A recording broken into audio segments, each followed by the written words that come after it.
It's so loud. It's so loud. Goodness gracious. Great googly moogly. What's going on, everyone? We're just about to go live. Well, when we are live, but they're about to go live for the D&D Direct. And I figured we can watch it together.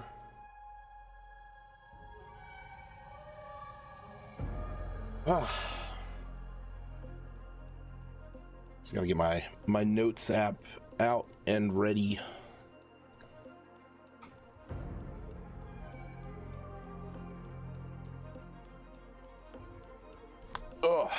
Ooh, I am sleepy this morning.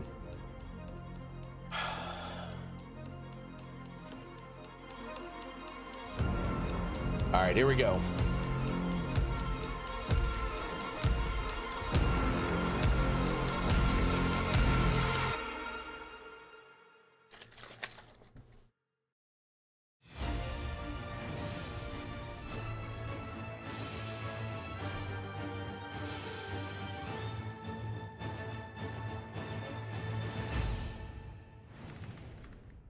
Welcome everybody to D&D Direct. We are so excited to be here with you today and to bring the most anticipated announcements from the world of Dungeons and Dragons. And to prove it, we're going to dive right into the adventure with this truly stunning surprise. Oh wait, I know her too. She's also a Twitch streamer.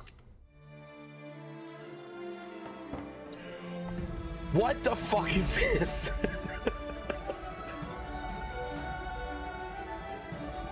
Oh my god. Oh my god, are you fucking kidding me? Are you fucking kidding me? Fucking D&D Minecraft. I can't fucking... What the fuck? That looks awesome. Holy shit. Oh my god!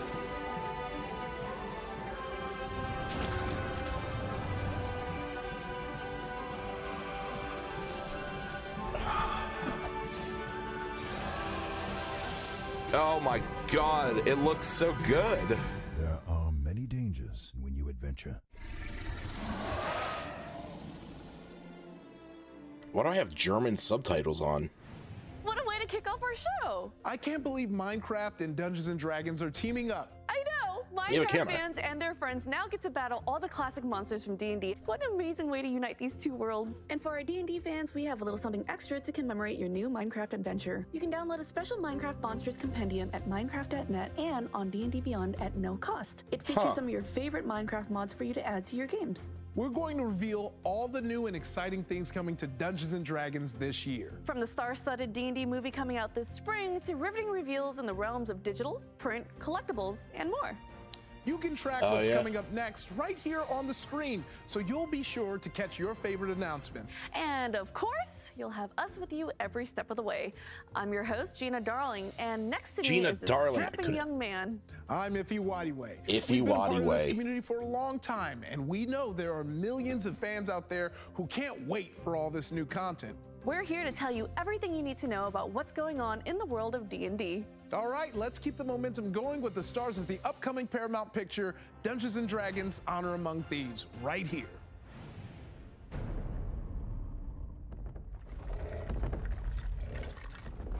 What is that? That's Themberchod, baby.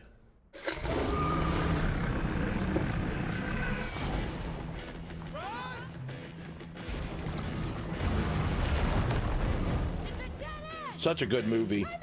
Up there! Portal us out of here! Oh! We're facing the greatest evil the world has ever known. She's executing our people. This is unlike anything we've ever seen. What's trying to kill us this time? Pretty much everything.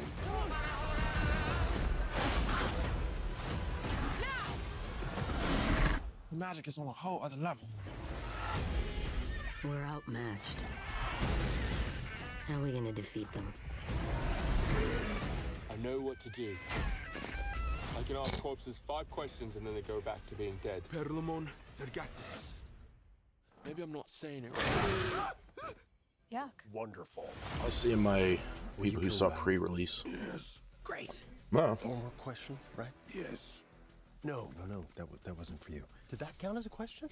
Yes. Damn it. Only answer when I talk to you. Okay? Yes. Why did you say okay at the end of that? I didn't. Fantastic. Where's the shovel?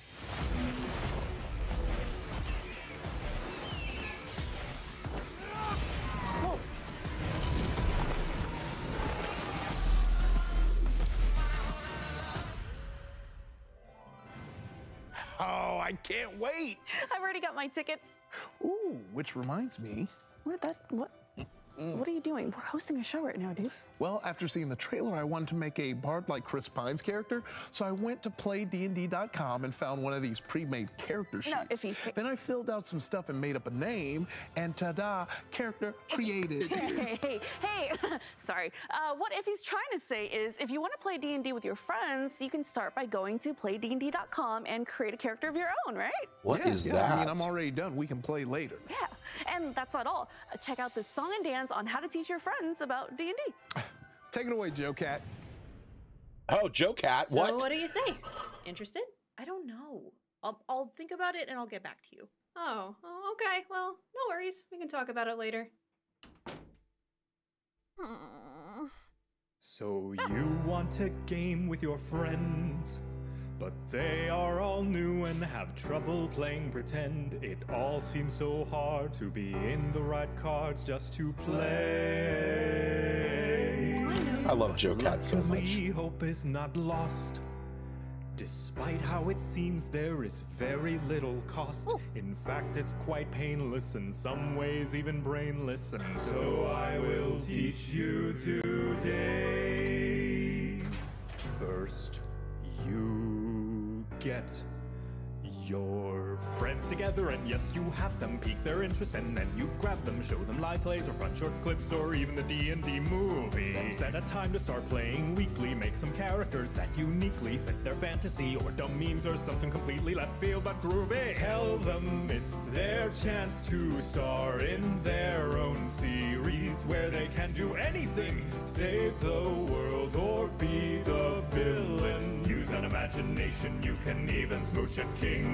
This all sounds fun and everything, but I have a few concerns. Like? I can't voice act or sing good songs. Embrace the bad. It's fun as heck. I'm scared I might get rules all wrong. Just make some up, or you can check. But who will be the dungeon master? Who knows the most, or the bravest friend? But what if it all ends in disaster? Learn from mistakes and try again! Grab pen and paper and starting rule set, and that's all you will need to start that game of D&D with your friends. Can I have cars and laser guns? Sure, go like fantasy, then do sci-fi, and each setting can take its place by making homebrew or funhouse rules to custom tailor your grand adventure. D&D is so much more than how you start or how it ends.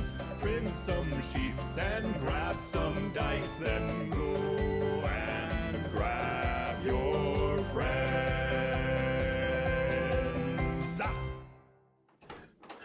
You know what? I actually do want to give it a try. Yeah! Yes. That was awesome. Now, it's no secret that the D&D movie is going to introduce the game we all love to millions of new potential fans. We want to welcome all these new adventurers, no matter how they want to play. And your friendly local game stores around the world will join in on the D&D celebration with an introduction to D&D games from April 6th to April 9th. Let's give every new adventurer an enthusiastic welcome to D&D together. And here is another great way to make that movie experience come to life with Hasbro's March Monster Madness. Please, I'm begging you, please have the owlbear. I would sell my sibling for an owlbear right now. Hi, my name is Emily. I use she, her pronouns, and I am the brand manager for Dungeons & Dragons toys over at Hasbro. We have been working on a lot of awesome D&D toys this year to celebrate the upcoming theatrical release, Dungeons & Dragons Honor Among Thieves, and D&D lore in general. Some of my favorite toys that we're making include our Golden Archive collection, which are our 6-inch scale figures. Oh yeah, I saw those at Target. They're highly articulated. They're so much fun to play with. We have our Cartoon Classics assortment that celebrate the 40th anniversary of the 1980s cartoon, and our Dicelings, which are the first ever D20s that convert into your favorite D&D monsters. Today, I am so excited to get to show to you for the very first time those are 3 sick. of our upcoming Golden Archive monster releases. So we have our new Golden Archive Xanathar, our lore-inspired Owlbear, and then our Dungeons & Dragons Honor Among Thieves Displacer Beasts. Nice. All of these are absolutely fantastic figures that you are definitely going to want to add to your collection. That's awesome. If you'd like to learn more about these figures, please plan on heading over to the Hasbro Pulse YouTube page tomorrow at 11 a.m. Eastern Time, 8 a.m. I love the fact that they have Stilgar there too. The little fish. Open tomorrow that's afternoon little at 1 Stilgar. p.m. That's Eastern, Xanathar's 10 fish. a.m. Pacific Time. Xanathar and the Displacer Beast are going to be Hasbro Pulse exclusives, and then our Owlbear is going to be a GameStop exclusive with limited quantities available on Pulse. So we hope to see you tomorrow for the fan stream. It looks like Play D&D. I just checked it out. D&D Direct. They did it. The It seems it's figure will be available at GameStop, and an introduction to D&D Beyond, really. Beast from Hasbro Pulse. He's my favorite. Well, check out these stunning secret layer cards from Magic the Gathering, featuring characters from the D&D movie.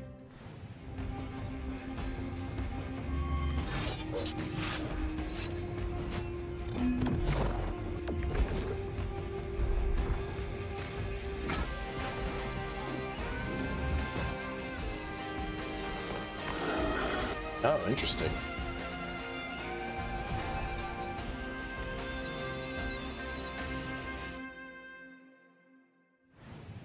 Beautiful.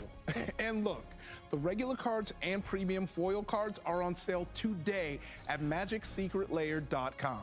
There are so many ways to engage right now with Dungeons and Dragons. I'm not a huge fan of Magic the Gathering anymore. Collectible cards and figures, not as much as I used to be. But there's nothing as fascinating as a gripping story. And one of the best ways to immerse yourself in the Forgotten Realms is through the mind of author R.A. Salvatore. Yeah, baby. R.A. Salvatore is a New York Times best-selling author, father of the legendary character Drizzt Do'Urden, and creator of the epic series detailing Drizzt's adventures through the Forgotten Realms. You know, Drizzt has been thrilling fans as a noble ranger with impressive swordsmanship and compelling conflicted personality for 35 years. Yeah. And now, in the final book, Salvatore's latest series, The Way of the Drow trilogy, is coming out this August to tell us all about his latest book and also what that Neverwinter collaboration was like. Here's the fantasy writing goat himself, R.A. Salvatore. God damn, I love him. I wasn't planning to be an author. I was a math science major in college. I was going to be a technical writer maybe after I kind of switched over, because after I read Tolkien, I wanted to be a writer, or at least I wanted to read. But I ran out of fantasy books to read, so I wrote my own. When I started writing, Drizzt wasn't even in the outline that I had. They don't have all the character choices. I know. The first book. So I looked at it before because I saw late for this meeting. I have to get in there. If you go to D&D Beyond /begin for Wolfgar, what's his name? And off the top of my head, I said Drizzt Do'Urden of Dairman the Shesbren on the 9th house of Menzoberranzan. She said, "Can you spell it?" I said, "Not a chance." And that's how he was born. He was the classic, but misunderstood, unappreciated hero. The beginning of the journey, they judge him unfairly. It doesn't have all the classes. He feels like people don't know who he is. They don't accept him. That's because it's not the content of his character for him. It has a fighter, cleric, a rogue, and a wizard. He just resonates. That's the 4 core, Drizzt and then personal paladin. agency. That's what these books are all about. Is personal, individual agency. You are responsible for who you are. It's not hereditary. It's your responsibility. One of the things I've said about these books from the very beginning is that they're how I make sense of the world. We'll definitely look into it after. And I put pressure on them. I ask for answers to the questions I have about the world I live in. And that's what these books have done for me for 35 years. And Way of the Drow is like, it's come full circle. In the third book, Loth's Warrior, this is the fight. Drizzt has come an awful long way. He is the catalyst for the war that's going to happen in Menzoberranzan. He's a big player in this, whether he wants to be or not. And if he dies there, he's okay with it, because he's following what he has to do. And he's completely accepted that. It's very different to write for a video game than writing a novel. When I'm writing a novel, I'm giving you people through whom you will see the world, right? You people. You're going to walk down the road looking at the world through Drit's eyes. When I'm writing a video game, however, the most important character in a video game to a player is the one they're playing. Neverwinter. The work they're doing always astounds me. And the fact that they're piggybacking on stuff I did makes me feel very, very good. Oh, if it's easier. And what they really want us to do is come in and help them write pop it up something on that's there. not in the books that would make sense alongside the books. So it becomes a true collaboration. That's where I'm When I watching started this journey, I thought it was going to be like a lark. I wanted to get my name on a book. When somebody writes to you and they say that something you've done has had a positive change in their life, it reminds you what a privilege it is to be able to be let into someone else's life through your work. Because, you know, they're bringing it to the book. I get letters from people saying, these guys became my friends. Or I get a letter from someone who's really ill and says, I didn't think I could beat this, but I think I loved reading through what he went the through. Drit's I can beat novels. this. I'm sitting at home one day One of the and what best. shows up on my house but an American flag, along with a poster of a chopper flying over a fire base in Afghanistan. And it's signed by everybody on the crew and at the fire base at the time. And they were reading the Drit's books. And they were saying, you know, you're making us forget what we had to do today and not think about what we got to do tomorrow. Thank you. You don't expect that. I mean, you know, I'm trying to just make people have a few hours of fun, enjoyment, entertainment. But they take it and they make it more. And it's a real privilege. And it's humbling, it's inspiring, it's why I do what I do.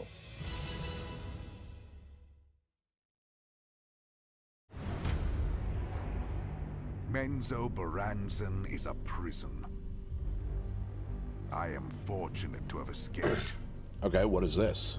It is my hope that someday this place can be Oh, for cast fuck's open, sake! its citizens Menzo freed from Baranzan their in captor. Neverwinter. Oh, that's sick. You get to go to the Underdark. Well, you could go to the Underdark. Oh, that's awesome. Gina and I both got to fly out to Washington and meet the developers on the D&D digital play space. We are so excited to share all the secrets we discovered. All right, so this is what I check wanted this to out. see. Hey, how's it going? How's it going? This is amazing. You guys ready to play some D&D? Yes. Oh, yes. So we've got 4 really cool characters here. Is anyone thinking about anything specifically as you're looking at these? I'm thinking Dorbin. I like his beard and I want to be a bearded man today. Nice. Nice. All right, so Are you having fun dragging him around? Oh, yeah. It's a blast. I've actually had the sorcerer I've been wanting to play for forever. Is there a way I can just port it in? Yeah, is it on D&D Beyond? Yep. Okay, sweet. There we go, all linked up and ready to go. Woo, huzzah! There's a lot of ways to play D&D online, and not all of them are hitting the big it looks 3 really things that we good. think were important. Fun, convenience, and authenticity. Oh, hello, welcome to the inn. Have a seat. I'll get some refreshments. What would you have? A nice grog would be nice. I'm really warm. I was standing real close to the fireplace. You have good wood. Your wood is good.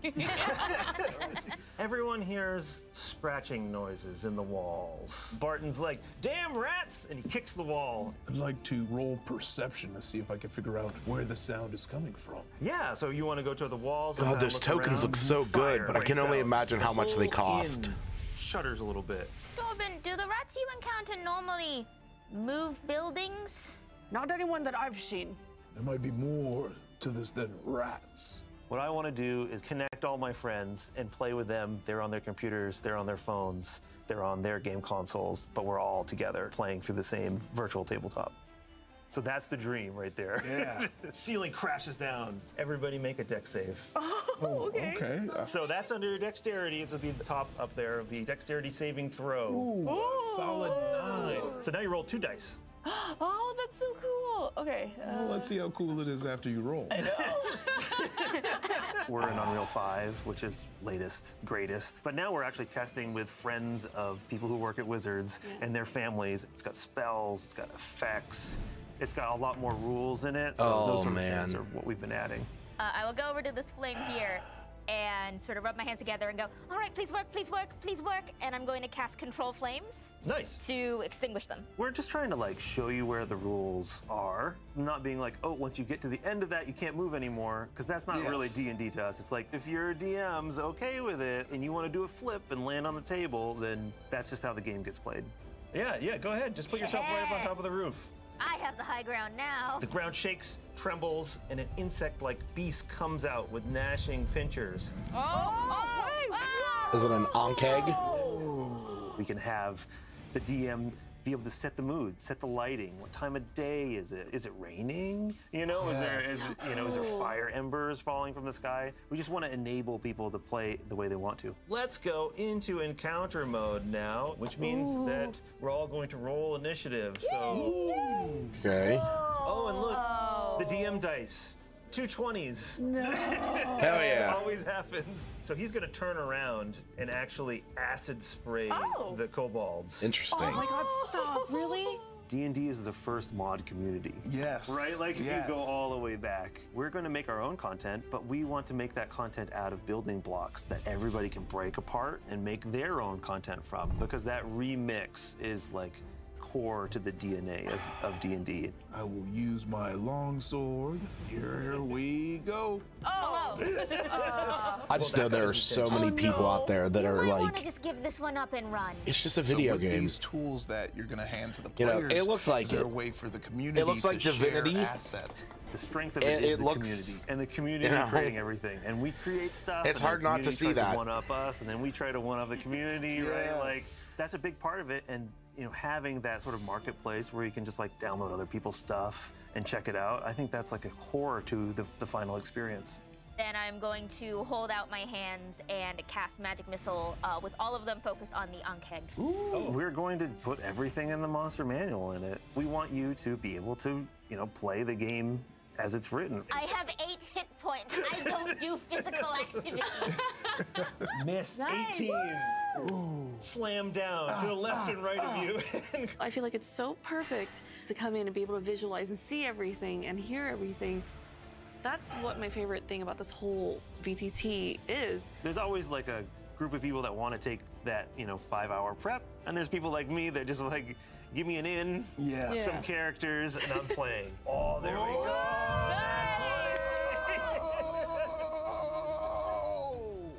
Let's 2 dice. Let's go. So I think the big question is, when are we getting the virtual tabletop? Next, we're just going to open it up slowly to more and more people so that hopefully a lot of the people listening will be able to play it this year. I hope that you were so very proud of this, because I was in awe. I am glad that you guys like it. And you never know, right? That's where I'm at with the developers. Like, I need the feedback. I need the loop. All right, late 2023. So cool.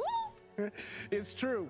To get to see all of this in its early looks like stages Baldur's Gate was 3. so exciting. We'd like to go now to the WZK newsroom, where they have the latest developments of an escape of a life-size mimic. Let's find out what's going on.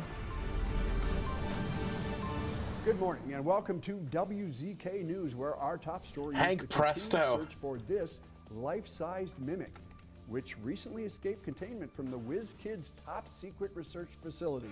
It was last seen taking acting classes on Santa Monica Boulevard. Is that has to be a play on Hank the Ranger and Presto the Magician? There's been another escape from the WizKids containment facility. I'm being told that a baby owl bear is now also on the loose. It appears the creature has deadly claws, razor-sharp talons, and eyes that will melt your heart. Anyone who sights the baby owl bear is encouraged not to approach it, and definitely not to take it home, no matter how much they might be tempted. From everyone here at Channel 20, thanks for watching. I'm Hank Presto. Good night.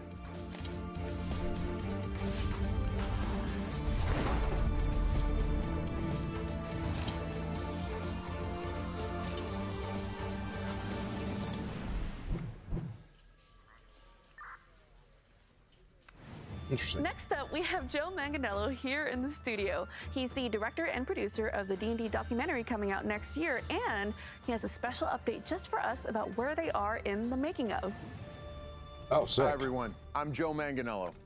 Like many of you, Dungeons & Dragons has had a huge impact on me ever since I was a kid, growing up, spending summers on a small island off the coast of Maine, and then throughout the rest of the year back home in Pittsburgh. That's it right, provided baby. an incredible wellspring of form and creativity that sparked a lifelong love of storytelling that began galvanizing itself through my role as a dungeon master, beginning at the young age of 9.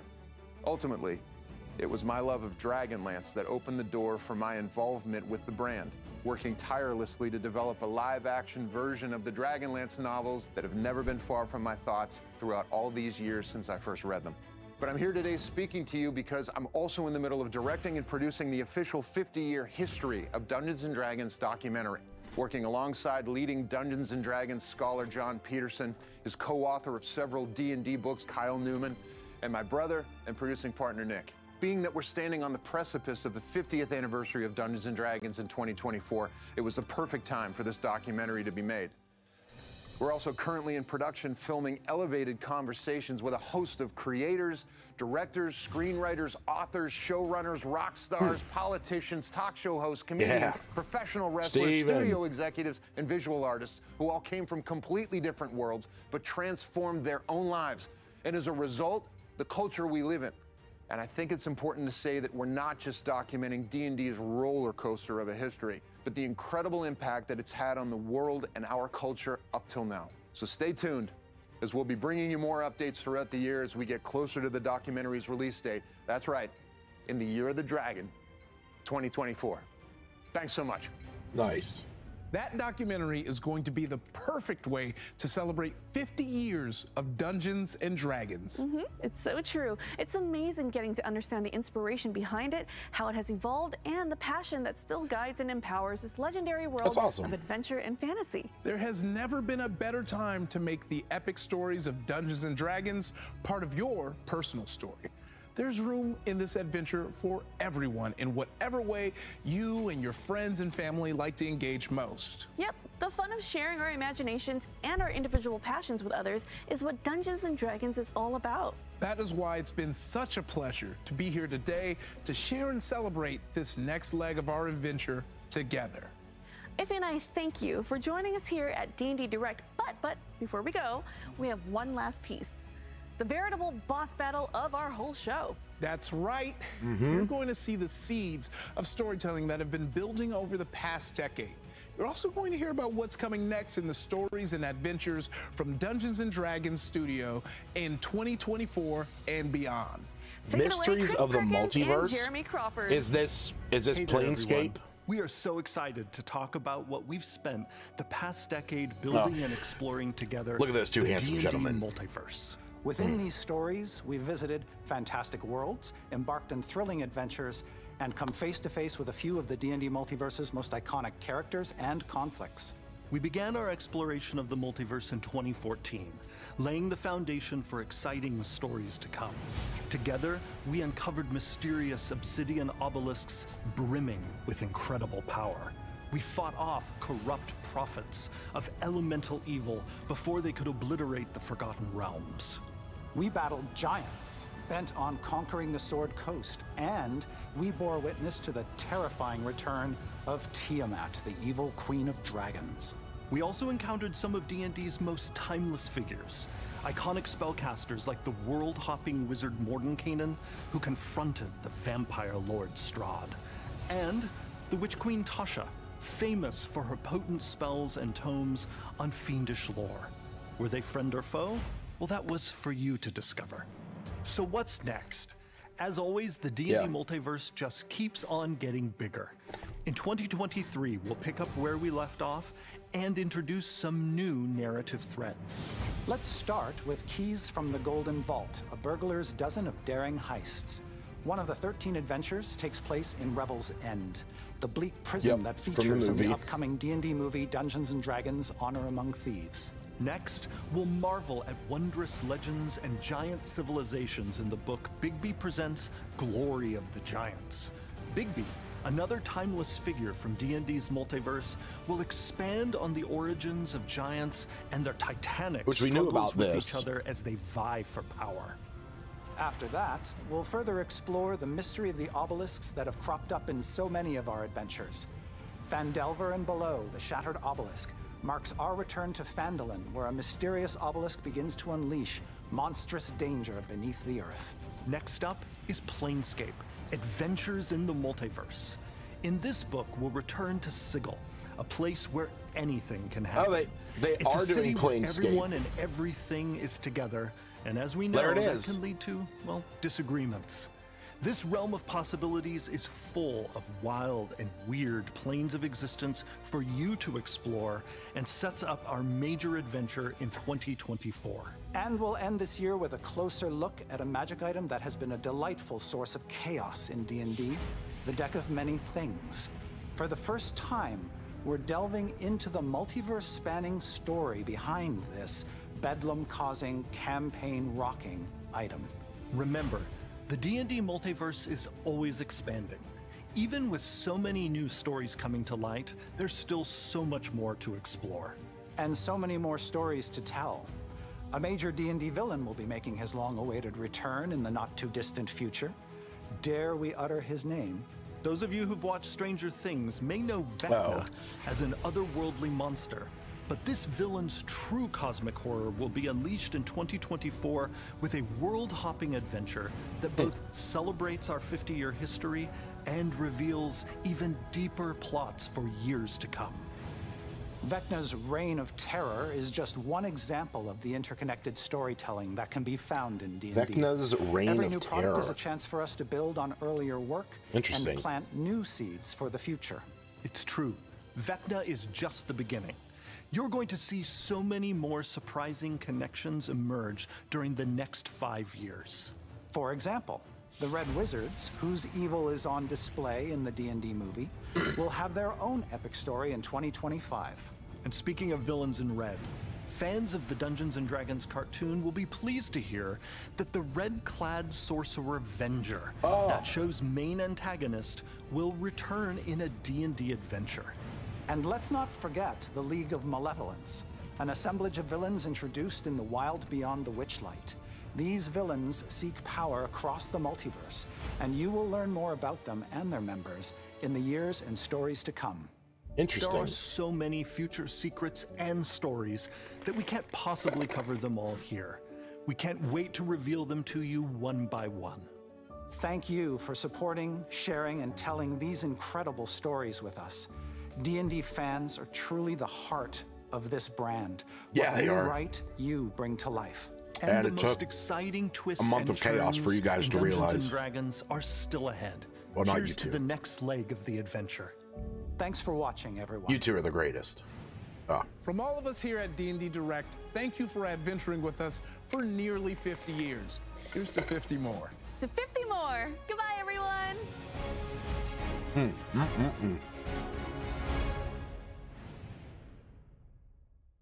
All right. I missed one thing. I wanted to hear it again. Laying the foundation for exciting stories to come.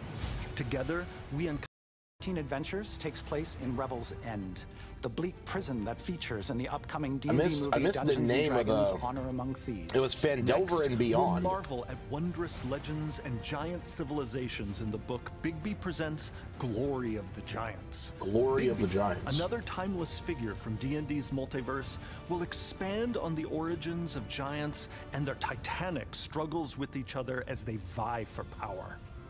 After that, we'll further explore the mystery of the obelisks that have cropped up in so many of our adventures. Fandelver and below, the Shattered Obelisk. The marks Shattered our return Obelisk. To Phandalin, where a mysterious obelisk begins to unleash monstrous danger beneath the earth. Next Interesting. up is Planescape, Adventures in the Multiverse. In this book, we'll return to Sigil, a place where anything can happen.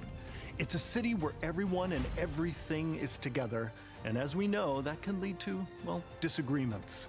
This realm of possibilities is full of wild and weird planes of existence that's so cool. for you to explore, and sets up our major adventure in 2024. And we'll end this year with a closer look at a magic item that has been a delightful source of chaos in D&D, All right.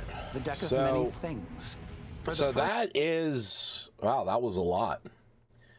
Man, I was not expecting them to name drop the new Phandalin Return to book. Phandalin, where a mysterious obelisk begins to unleash monstrous danger beneath the earth. Phandalin. Oh, I'm so curious about what that is Fandelver and now. below, the Shattered Obelisk, marks our return to Phandalin, where a mysterious obelisk begins to unleash monstrous danger beneath. That seems so cool. All right, so let's look at some of the things that they announced, because that is what I'm interested in.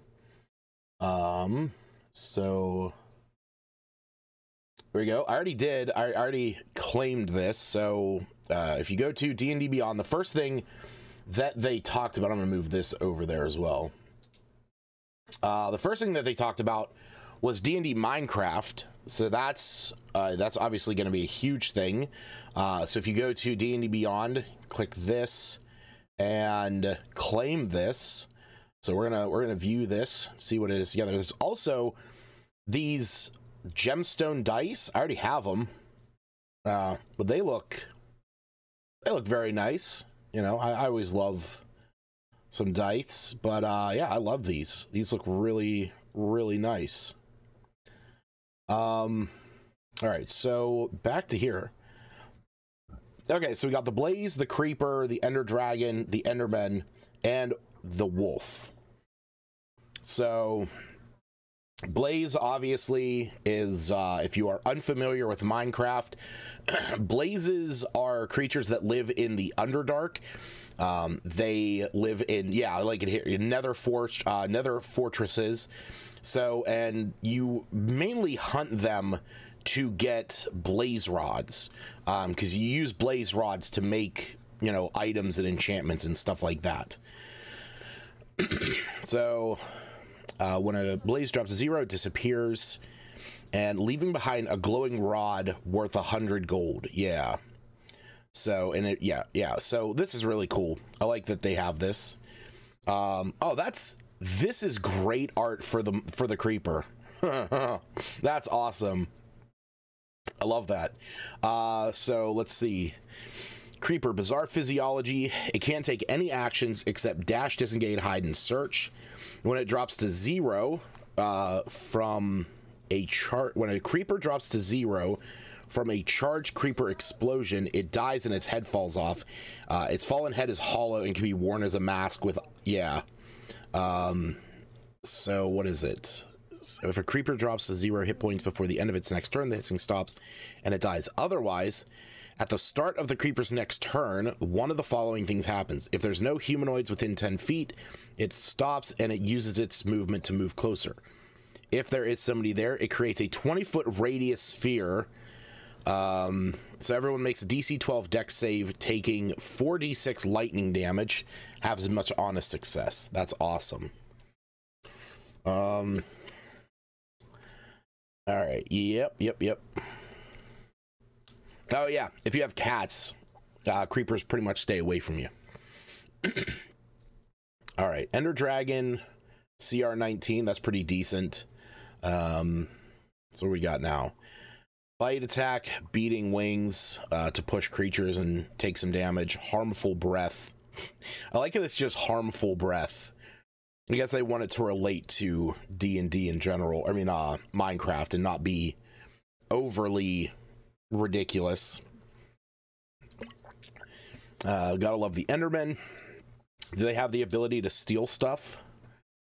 Evasion, teleportation. Okay. Oh, it can drop an Ender Pearl. This content is part of the Monstrous Compendium Volume 3 Minecraft Creatures, which doesn't exist. Look at that. That'll be coming out. So apparently there is something that will be coming out with that. And then the Wolf of the Overworld. Yeah, so these are just the basic wolves. So interesting. I really like that.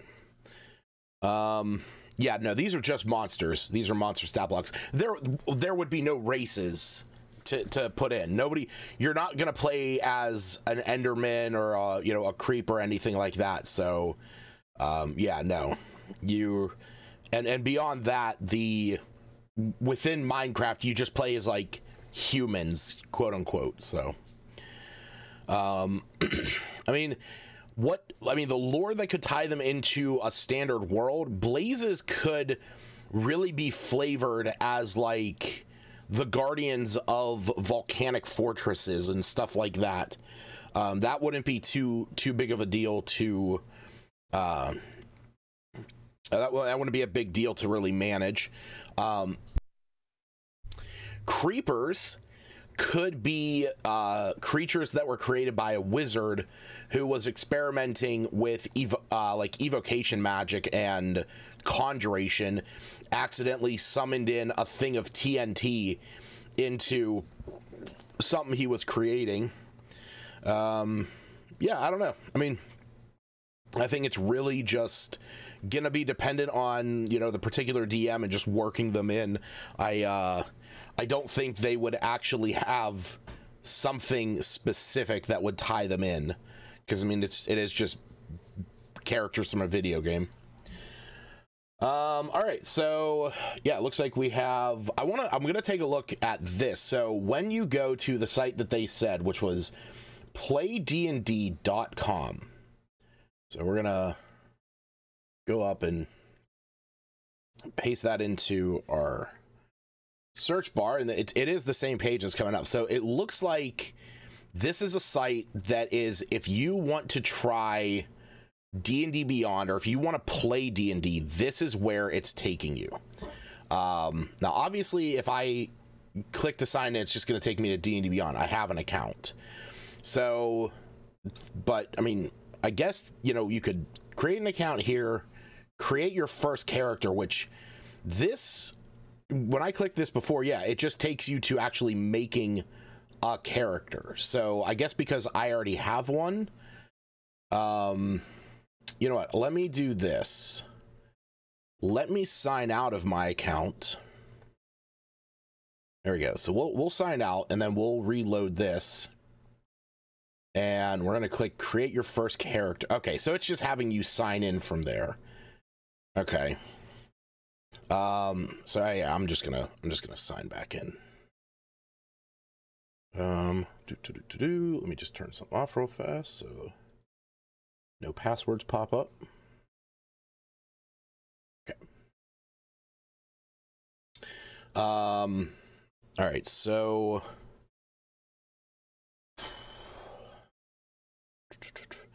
okay, so from there, bring the crew into your game. All right, so that is going to be the section where you can have those stat blocks from the movie. Oh, come on, quit acting like this. There we go. And then we have Play Before the Storm, which obviously is a reference to Dragon of Stormwreck Isles. I mean, it's pretty much right there in the name. And then yeah, character builder, learning the basics, join the Discord, create an account. Yeah, so all right, so this is just a landing page really for new players. I did actually watch something about this, but I haven't gone through this. So while I'm here, why don't we go through this? All right, so welcome to Dungeons and Dragons, the world's greatest role-playing game. D&D is a collaborative storytelling game. Together with friends, you'll embark on epic adventures across fantastical lands. One player is the DM, who acts as the narrator and arbiter of the rules. The rest of the players are heroes, an adventuring party who work to solve puzzles, fight fearsome foes, and reap the rewards. Ready for adventure? Your journey awaits. Okay. I'm ready for adventure. Your story begins in Neverwinter, a legendary city along the northeast of the Forgotten Realms. That's cool. Tell me more. Okay, so this is just like basic information about the general area. Gotcha. Yeah, so every adventurer is a member of a class, which broadly describes their calling and what skills they have dedicated their lives to. So I think this is what Stacy brought up before in the chat, not having a ranger. And I hate to say it, I don't think you'd ever see a ranger on something like this, because with this, it's gonna be the 4 core classes: cleric, rogue, fighter, wizard. I'm actually kind of surprised that they have paladin down here, but that might also be because of the movie recently. So, and well, I guess if they're doing Stormwreck Isle, they might have some tie-in to like Bahamut or something like that. I guess we'll go wizard. I mean, I don't see a. I mean, obviously, I would play a bard if that was the case. So, but I'm gonna say let's play a wizard. All right, wizards are studious magic users who wield spells fueled by the magic that permeates the cosmos. The lure of knowledge calls wizards to leave the safety of their libraries to explore crumbling ruins and lost cities. Yep, that's me. So you're a wizard. Your best abilities are your intelligence, dexterity, and con. Okay, so it's just saying, like, you know, these are going to be your highest stats. So this is probably, you know, my 15, like, and then probably or I guess that would be my 16, and then like a 15 and a 14. So okay, I start with 8 hit points, and I'm proficient in Arcana, History, Insight, Investigation, and Perception, as well as with many weapons. I'm a wizard.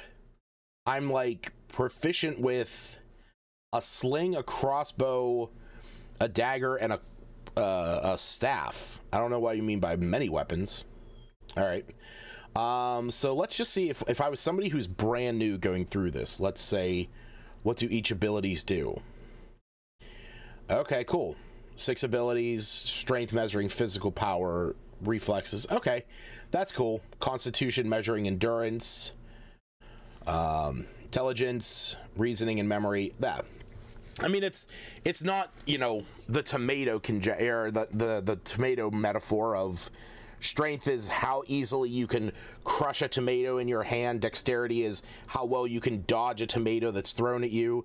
Constitution is how is that you can eat a rotten tomato and not get sick.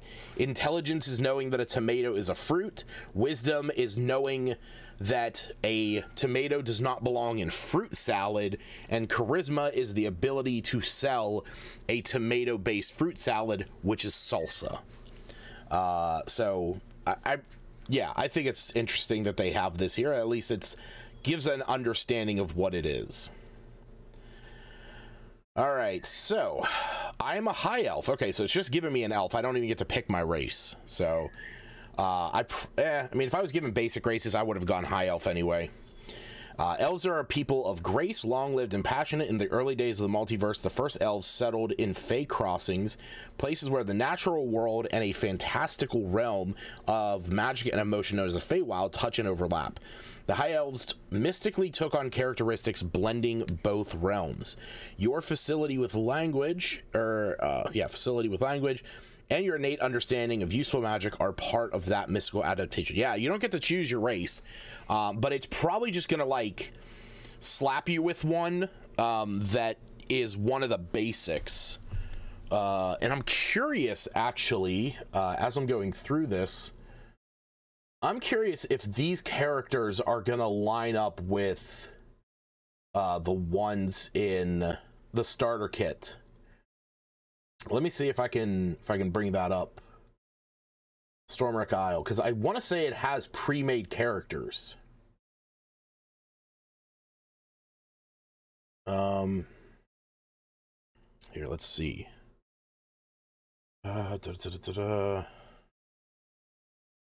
Yep, this is it.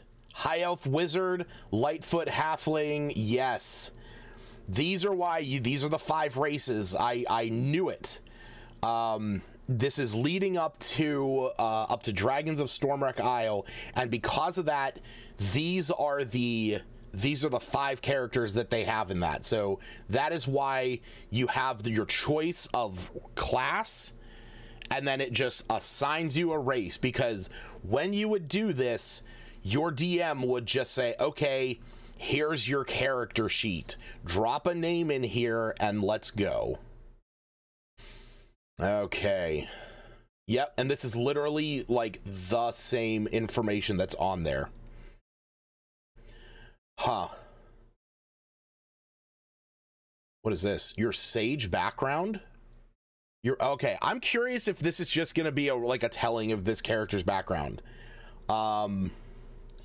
Your parents identified your magical talent early in your long elven life, arranged you to apprentice to a kindly wizard.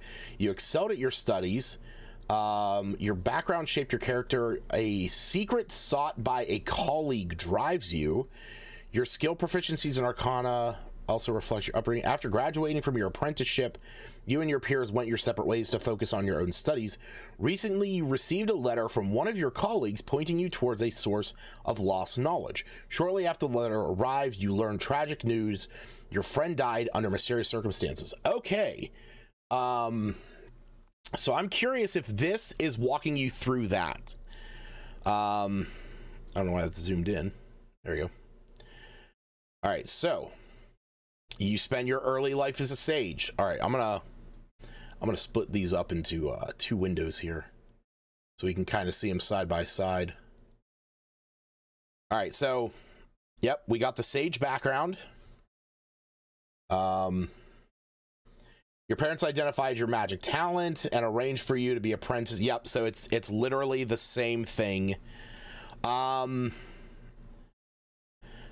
This gives me the AIDM.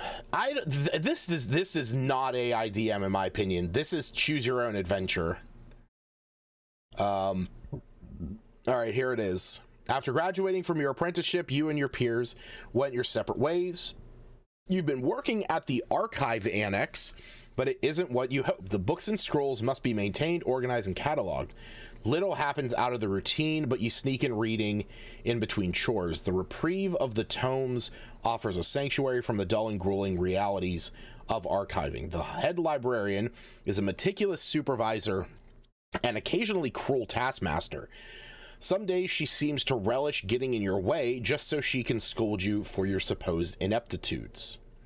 All right, so we are in the Black Lake district of Neverwinter, and we are in the archive annex. As you stare out a window, the clack of a pebble against the glass catches your attention.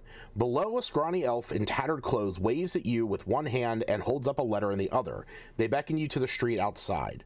You've seen covert messengers delivering similar letters in the city. They are often hired by clients hoping not to draw attention.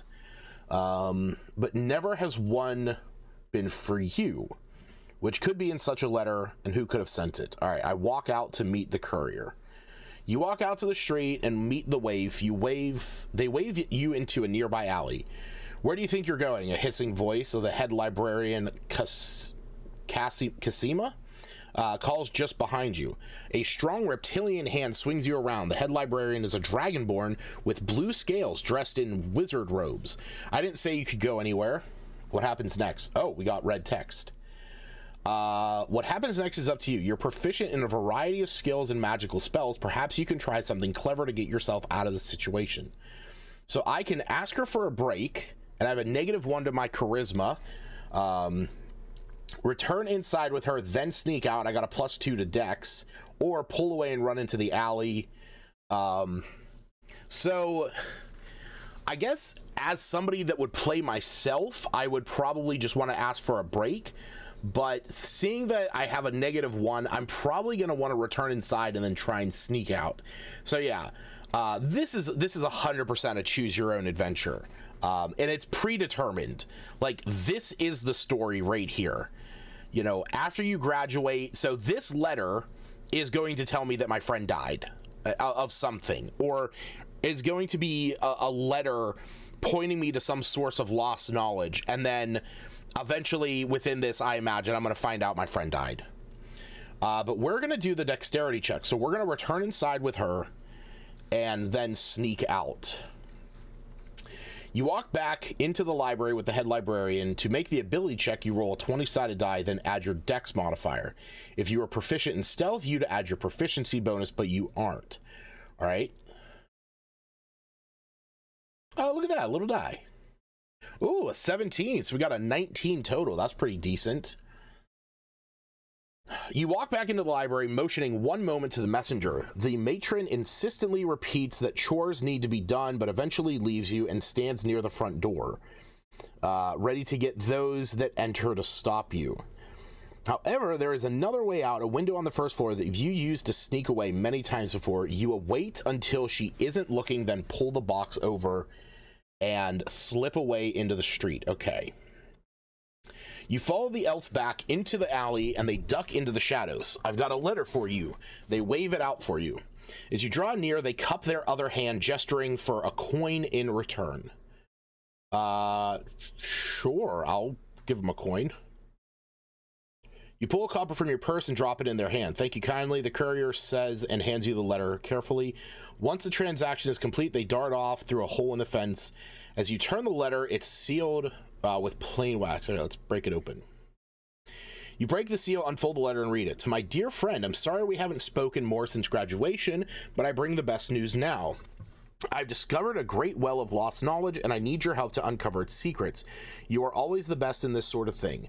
My research on Stormwreck Isle, there it is, led me to uncover an ancient and magical observatory. To think this was built so long ago, but so close to where we met, our teachers at the academy would never believe such a thing was only a stone's throw away. You must come to Dragon's Rest and plumb the depths of the this ancient knowledge. I'm coming to meet you in Neverwinter. Meet me in the old hold, or in the hold of the beach Leviathan. Okay, let's head there. Shale Sweetwater. You walk the docks of Black Lake District looking for a ship. You ask someone which boat is the beach Leviathan, and they point you back into the city. It's a tavern, actually. You continue onward until you're faced with a tavern masquerading as the bow of a merchant ship. You step inside and follow the sound of revelry up the stairs. You come to a floor marked The Hold and look around. A barkeep is sweeping from a recent party, but you don't see your friend. Sit and wait or study the... I'm gonna study the letter for clues. Yeah, we got a +5 to investigation. Okay, not bad, a 19. You read the letter again and again. Your friend was always kind of mysterious, but it seems like you got all the letter's information on the first read-through. An hour goes by, then another and another. Your heart begins to ache. Eventually, you give in to the thought that Shale isn't coming after all. Just then, you overhear Shale's name from another table. Two people speak in hushed tones in a language unknown to you. I'm going to cast Comprehend Languages. You whisper the incantation for a spell to understand their conversation, and you begin to listen. Their words sound familiar. They speak of secret arrangements and covert passages to Stormwreck Isle and mention the small cloister known as Dragon's Rest that resides on the island. Eventually, one reveals that your friend has been found dead in a cloud of toxic green smoke. You barely hold back tears as you listen. Your eyes close as you try to gather yourself. When you look again, they are gone. What do you do? I'm going to run after him. I want to find out what happened.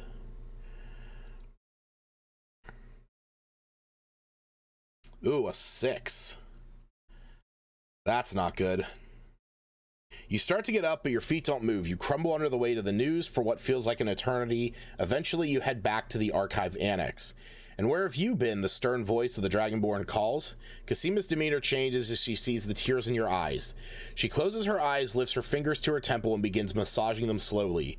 It would seem your absence created undue stress for her, even if she would be loath to admit it. Why don't you take the rest of the day off? We can discuss your punishment in the morning.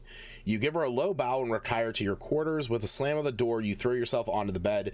Then you begin to gather your things. Dragon Rest is where you must go. You pack what little belongings you have. You've been so busy at the library, there hasn't been time for much else. With a pack over your shoulder, you consider how you'll break the news to Casima. There's no doubt she will be up late with her pet rat planning the next day's chores. Although you're leaving, you might want to maintain good relations with Casima. What do you do? I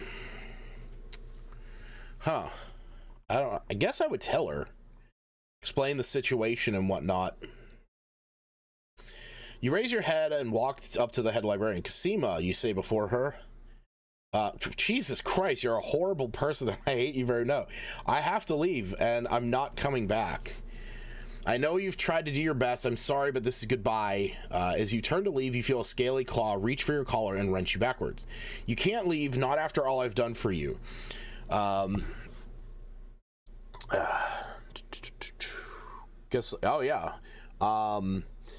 You can't leave, not after all I've done for you. Casima shrieks. She pulls you in and steals your spell book out of your bag. The librarian's nostrils flare. You can earn it back maybe after a year or two. Excuse me? I don't want to cast Shocking Grasp. I don't want to hurt her. But I'm going to try and twist free and grab the book. All right, let's roll that D20. We got a +2 to this. Ooh, a 19. That's a 21, baby. All right. You twist the book from her fingers and it falls to the ground. Cosima casts a spell on her rat familiar and it grows enormously.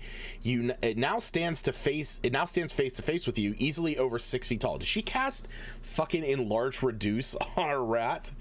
Sick'em, Guermont. The rat tries to chomp on you. The DM rolls some dice and its gigantic teeth chomp into you, dealing 3 damage. What do? I am going to fucking cast Magic Missile at this thing. If it wants to bite me, fuck it. And Magic Missile hits unerringly, so you raise your hand, speak the arcane words, you blast the rat with 3 arcane bolts. It's knocked backwards, panicked and squealing. Scrolls and manuscripts spill into the hall as the rat rampages around the annex. The librarian screams in horror and gives chase to Guermont. You head out into the dark, huddling yourself up and wait until morning. Let's get out of town. Along the docks of the Black Lake District, you're able to find a haggard ship's captain by the name of Drowse, who agrees to ferry you to Dragon's Rest. You book passage for the next day, gather your belongings, and then board the vessel. At dawn the next day, you set sail for your adventure. Okay? Congratulations, adventure. Your journey has concluded. Thank you for playing. Now let's see how you did. Huzzah! So we tipped the messenger of a mysterious letter. We got hit hard by the news of a fallen friend and made a magical mess in the library. Interesting. Before the storm, I am a wizard and I survived with 5 out of 8 hit points, and here's what I did in Neverwinter. Okay. So, yeah, kind of like I said, this isn't, you know, it's not really like D&D. It's very much a choose your own adventure, but you know what? For what this is, I actually kind of like this, because when you have somebody, if you were introducing somebody to D&D and you wanted to run Stormwreck Isle and everyone was new, you could say, okay, well, hey, I have characters for you. I have a cleric, a paladin, a fighter, a rogue, and a wizard. And you could have each one of your players and approach them all and say, okay, hey, who would you like to play? You know, what would you like to, you know, what character would you like to play? And then, you know, if somebody's like, well, I'd like to be a wizard, I want to cast some spells, you could have them go to this site and, you know, make sure that they click wizard and then let them play through it, because this gives you a mind of who this character is. It gives you an idea of what they're about and what they're doing and why they're in the situation that they're in. And granted, you can also just read it here, but like, you know, this in here is, okay, your parents got you an apprenticeship and you've had a particular flash or a particular knack for wielding flashy, energetic forces, and so you're part of the School of Evocation. Okay, that's cool. That's your arcane tradition. But this is really all it is. So after graduating from your apprenticeship, you and your peers went your separate ways. Recently, you received a letter from your colleagues, and shortly after, you learned that your friend passed away. The letter spoke of an arcane observatory built on a nearby island by wizards long gone, and hinted at powerful magic in there.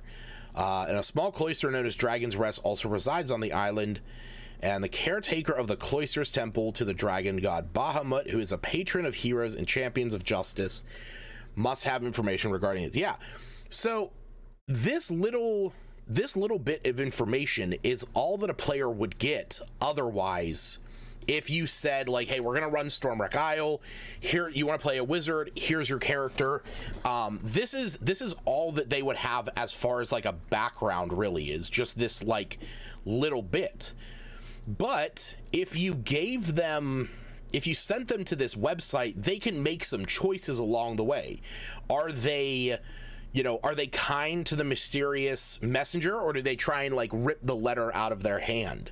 You know, does the news of your friend dying, you know, hurt you, and, you know, does it really kind of change you? And also, how do you handle dealing with Cosima? If I learned about playdnd.com and went there, I think I'd be disappointed. I don't know. Like I said, I mean, granted, I'll say that playdnd.com is very much just an introduction, but if I was about to run Dragons of Stormwreck Isle, I would probably have my players were they were brand new players, and we were going to use the pre-made characters. I would actually really incentivize each one to play before the storm. I think that's a cool way to introduce pre-made characters. Yeah, I think for what it is, you know, specifically for Stormwreck Isle, but yeah, this is, although the thing is that it is themed fully around new, like introducing new players, you know, like let's play D&D, make my D&D Beyond account, let's get, you know, our characters created, and then buy the starter kit. That's really all this is. This isn't meant for pre-existing character players or anybody else. This is fully designed just for brand new players and DMs that have never jumped into this before. So, all right. So, okay, let's see. What else did I have in my notes here? So we got the news about the official VTT, which we're going to go back to Beyond and see what they put here. Oh, would you look at that?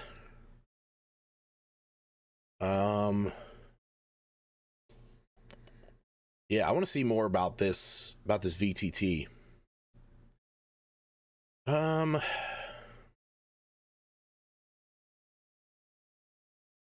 Okay, so that's just the segment. All right, let's see what they say. You may have seen bits and pieces of the product my team has been working on in previous screenshots and at D&D Direct. Today, I'm here to give you a first-hand early report on the internal development. While the 3D environments and minis make for engaging screenshot, let's talk about the functionality the VTT has. When I first set out to pitch this product with a very small internal team, I was driven by my experiences as a longtime D&D player in a world where getting together in person was harder than it used to be. We wanted a virtual space where we could gather our friends wherever they were, on a computer, phone, console, or even in the same room, and play the game we all love. To do this effectively, this experience needed to satisfy 3 criteria. It had to be fun, like playing in person, it had to be convenient for both DMs and players, and it had to be authentic to the rules and how people play the game. Using these 3 keywords as our North Star, we started work on an immersive experience while trying to solve the real-world problems our players were having with learning how to play, connecting with each other, and keeping their groups alive. As we make the VTT, we must recognize that traditional D&D and digital D&D are different. What makes playing in person fun might not translate perfectly to a remote experience. That's very true. When rolling dice, for example, you can't beat holding a bunch of dice in your hands, shaking them up, and letting them go. When you play digitally, a lot of that experience is gone, so we added digital-only features to dice rolling process to make it fun in its own way, such as animations for critical hits, automatically adding your bonus to rules and returning the result, and becoming part of a rule sequence that is integrated with the rules and fun to watch. We don't want to replace the inconvenience of getting everyone together in the same physical space with new digital inconveniences. We want the act of getting to your game going to be as simple as seeing if your friend is online and jumping in. This means the game doesn't require a lot of setup or specialized knowledge. It just needs to work right out of the gate. DMs shouldn't have to prepare more to do, shouldn't have even more prep to do. They should have less. Authentic. This is something Wizards of the Coast has always been in a unique position to tackle. Our team works directly with the writers and designers of the game to come to a consensus on what the best digital version of D&D experience should be. We're working together so that the rules can be the same whenever, wherever you play, but the rules only take you so far. The true strength of D&D is the role-playing we all do, and the VTT is designed to support that part of the game as well. All right, so in game development terms, we are in pre-alpha. You might have also heard this called a vertical slice or a beautiful corner. This means we have built just enough rules and features and content to package them together for player feedback, which will help us iterate and rapidly improve the experience. However, there are too many bugs and missing pieces to put the game into the hands of the community, so we only have open tested to anyone that works at Wizards and their friends and family. We also play test the game weekly with the development team. I know playing D&D at work sounds very fun, and it is, but it also serves an important purpose. It keeps us focused on delivering player value with every new feature we make. And what are the features currently in the client? Right now, we're focused on core game experience and engaging content. We know players are expecting a lot of customization in the final experience.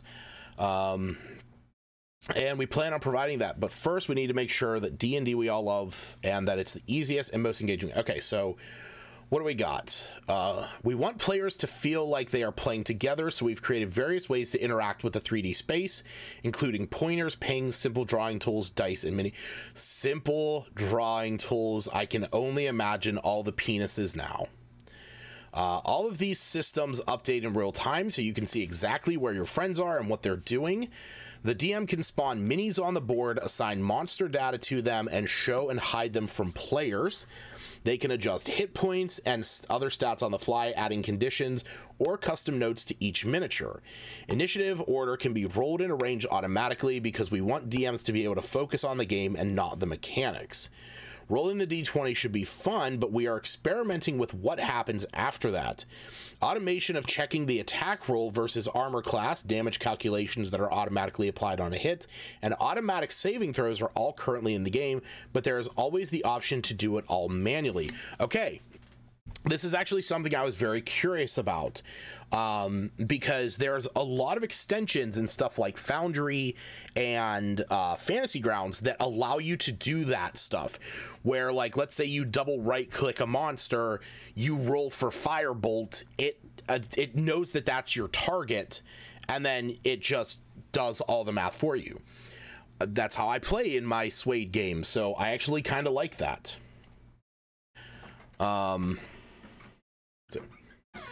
So curious how homebrew can be added to put your monsters. I would imagine because it's all linking up to D&D Beyond. What's up, Redran? I imagine if it's something where it's like homebrew stuff, you can probably add that from your own collection, and it'll just populate everything, because it'll generate you a stat block for all your homebrew monsters, so that would work.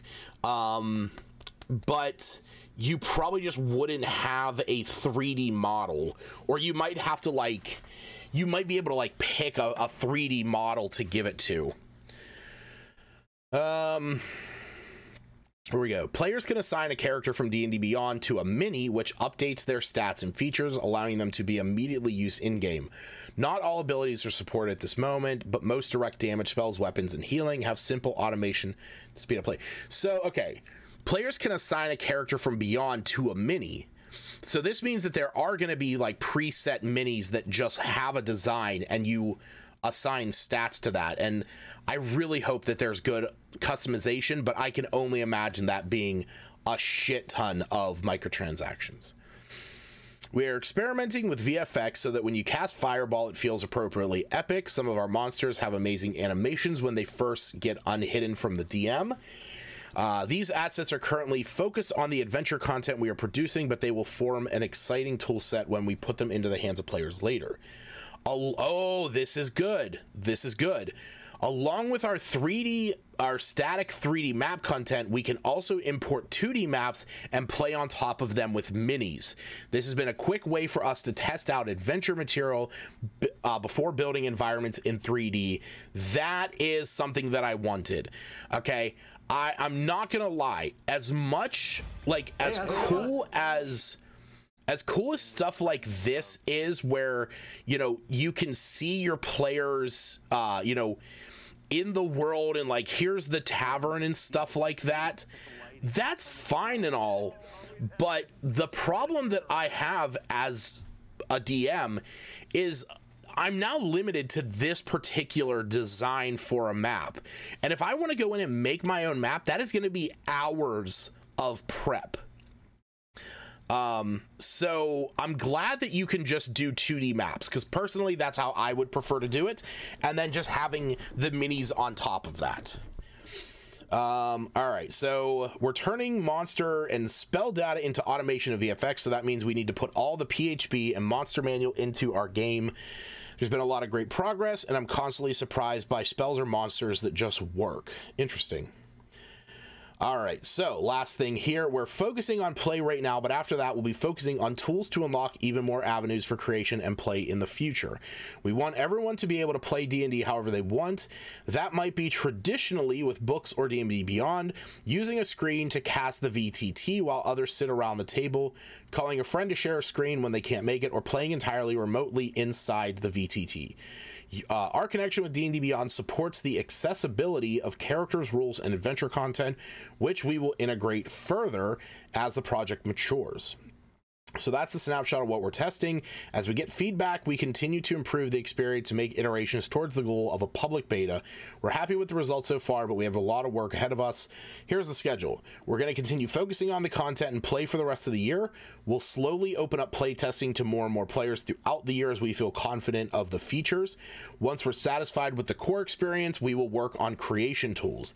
We want players to be able to customize their characters and the miniatures used to represent them, and we want the DMs to be able to quickly build worlds to play at their table. Yes, thank you. Then, when we're happy with our tool set, we'll open it to the community and let people share their creations. D&D is nothing without community's direct involvement. You're goddamn right. All right. Yeah, I did see that the one said painted. Like this Ankeg right here says painted. This is a development term we're using between models that are textured and not textured. Okay. Yeah, that's, like I said, this, I mean, it looks sick, but I wonder how they plan on doing how they plan on doing any of the microtransactions or the minis and stuff like that. All right, so yeah, we'll just scroll through here. I love the Joe Cat video. It's so good. I just love Joe Cat in general. Yeah, we got Dritz, and Neverwinter now has Menzo Barons on, so that's pretty cool. The VTT, I'm going to be saving that image later. New life-size D&D figures, yeah, Joe Manganiello's documentary. And then here we go. This is the stuff that I was hoping that I could get the content for. All right, I'm going to copy and paste this into my own notes, because this is actually everything that I wanted. So Bigby presents Glory of the Giants, Journey to Giant Civilizations, meet wondrous legends with the famed Bigby as your guide. I'm very excited to see this. We've already seen some giant stuff that was presented in a UA not too long ago. Let me see if I can bring that up.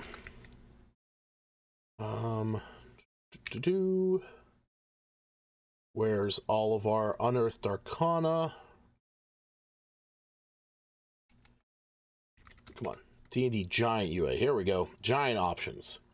So this was the UA that they put out last year, and the path, it was the barbarian and a druid. It was the path of the giant and the circle of the primeval. Really cool unearthed arcana stuff. Oh, that's right, they had the rune crafter as well. So and then they also had the feats, elemental touched, a lot of just the rune carver adept, probably one of like the coolest things. Also rune carver apprentice, being able to cast spells off of stuff. Yeah, I'm really excited for this. I knew whenever they were putting this out that we were going to get something really related to giants, so I'm glad that we're starting to see some of that. So Planescape, or Phandelver and below the Shattered Obelisk. Time and again, obelisks have cropped up in our D&D adventures, and now one's been discovered near Phandalin. We return to the town as a mysterious obelisk releases a monstrous threat from beneath the earth. I am super excited about that. I love the Phandalin area. The Phandelver, Lost Mines of Phandelver is a great starter kit. Same with Dragonfly Spire Peak. So I always love the setting around there. Planescape, discover Sigil, a city where everyone and everything comes together. Yep, it's the big, like, you know, hub in the Planescape area. The Book of Many Things. For the first time, we're exploring the story behind the campaign rocking Deck of Many. Plots for the future. Yeah, some about Vecna. I put in my notes Vecna's Reign of Terror, but I don't know if that's actually a thing. And then yeah, this is the last bit of information that I missed, the League of Malevolence. So that is from Wild Beyond the Witchlight. So yeah, I'm very excited about everything that we have here with everything that was announced. There's a lot of good stuff going on. I was hoping they'd talk more about events for local game stores.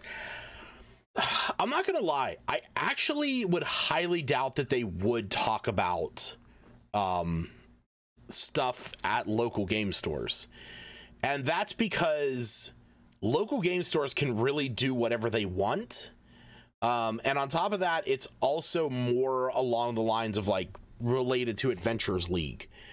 So plus, let's be real, D&D Beyond is where Wizards of the Coast is putting their money, and as a digital format, they're probably not doing nearly as much for local game stores. So if there is something, it's probably going to be like specific to certain locations, or it's something that the game store itself is going to have to do. But something to understand about game stores, when it comes to wanting to host Wizards of the Coast content, if you want to have a store that sells D&D stuff and partner with Wizards of the Coast, you actually have to dedicate a certain amount of your store space to Magic the Gathering, because that's where Wizards of the Coast makes a lot of its money. So you have to have like so much counter space dedicated to Magic the Gathering in order for you to even host D&D stuff, which is why in a lot of cases when you go to a local game store, you will oftentimes find that they have like a small little corner of D&D stuff, like minifigures and stuff like that, and a few, you know, select books, but they have an entire counter and shelves of Magic the Gathering. So that was something, because I mean, I've looked into that from my times of wanting to run my own game store. But for stuff at local games, like, is it well, so Adventurers League is the official D&D campaign structure that is run out of partnered game stores. So those particular stores host Adventure League games and are sanctioned by D&D, and so like there's rules and there's a rigid structure based around those. But beyond that, you really just have to work with your local game store to do anything related to D&D, because Wizards does not care about some hole-in-the-wall place out behind a mall or, you know, down the road from Big Lots. Like they aren't going to care enough about each individual place to do something specific to each one. So, I mean, I think it's good now that if you buy books through, if you buy books, you can get a digital code with it. But the thing is that if you want to do that, you have to buy it directly through Wizards of the Coast. So you know, you're not really, you're not benefiting any local store when you do that. Because, you know, if we go in here, let's go to D&D and products and tabletop RPG. Is this where you can buy them? I don't even remember. Is it merchandise? Or is that the accessories?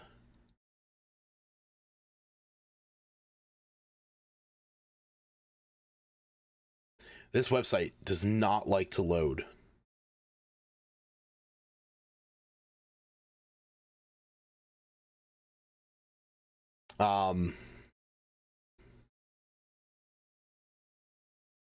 Okay, yeah, it's not that.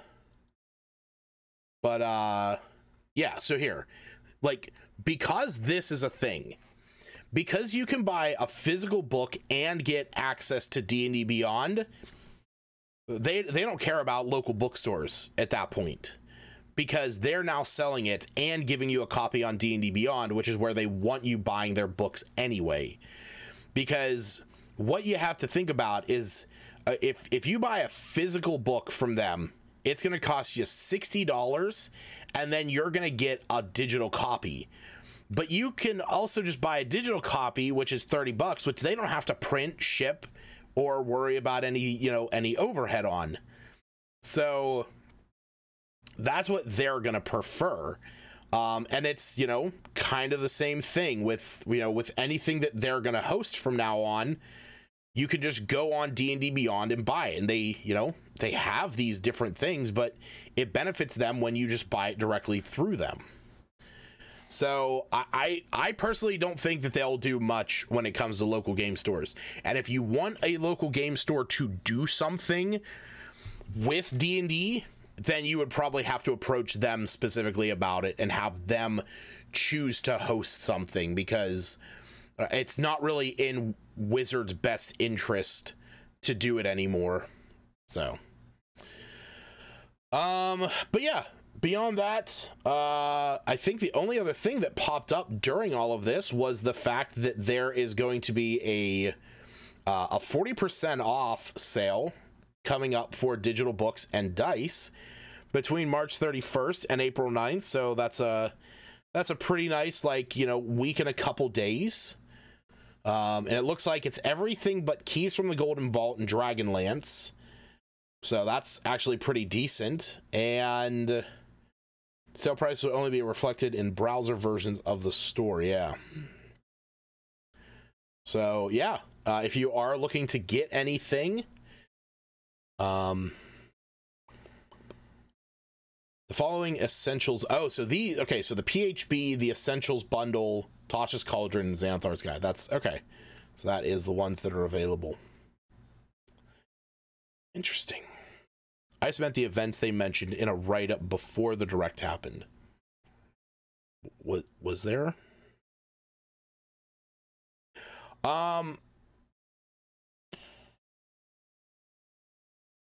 Is it this? I mean, are you talking about this one?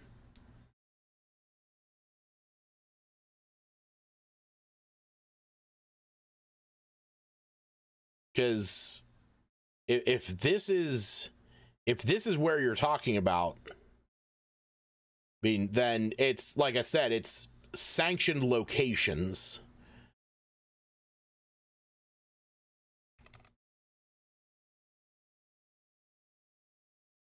Yeah, so like Pittsburgh area, there's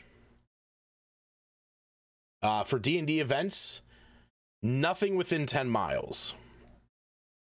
Titled D&D Community Update.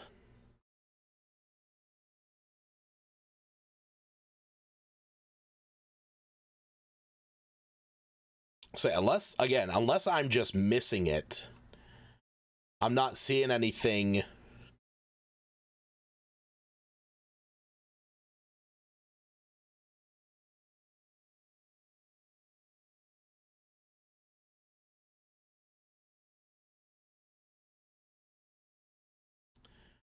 All right, so here's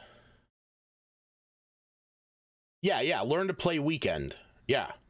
So that's the thing. It's basically the same thing as what this was saying.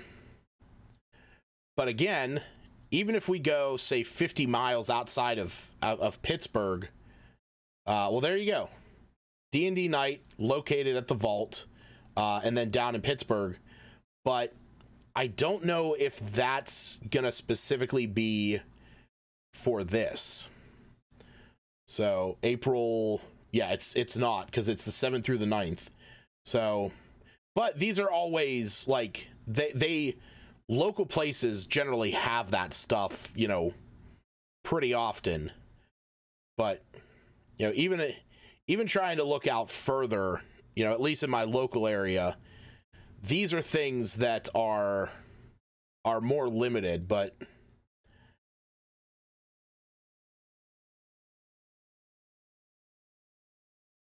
yeah, it's just literally like the local place. $5 to play. So yeah, I mean, it's cool that it's cool that they're doing this stuff and looking to run it. But like I said, it's definitely something that is gonna be more aligned with Adventurers League. Like it even says here, bring your own 4th level character from your own games, a new one you want to take for a test bean, or a D&D Adventure League character. And it looks like it's gonna be that Prisoner 13 heist. So again, it's probably more sanctioned stuff that they do with their own, you know, with their own groups and like stores that have hosted Adventurers League things in the past. Contact your local Wizards Play Network game store to check times and table availability. So yeah, and that's the thing. Like I said, it's something where you have to like really reach out to your local event, local stores. So yeah, the only other thing really in here was that Creator Summit, which we're still waiting to hear anything about that. So but yeah, so that's pretty much where I'm gonna leave it, because I gotta go to work soon, and we're gonna go for about an hour and a half, so start at noon. So thank you everybody who joined me watching this new 2023 Direct. I'm going to be posting my, you know, kind of basic notes, just more outlining everything. Going to be posting a link out to D&D Beyond that shows all the details and everything if anybody wants to read that. So if you're watching this after the fact, that will be on there. If you are curious enough to check it out. But beyond that, thank you so much for hanging out. I will see you guys next time. And yeah, have fun with your days. Bye.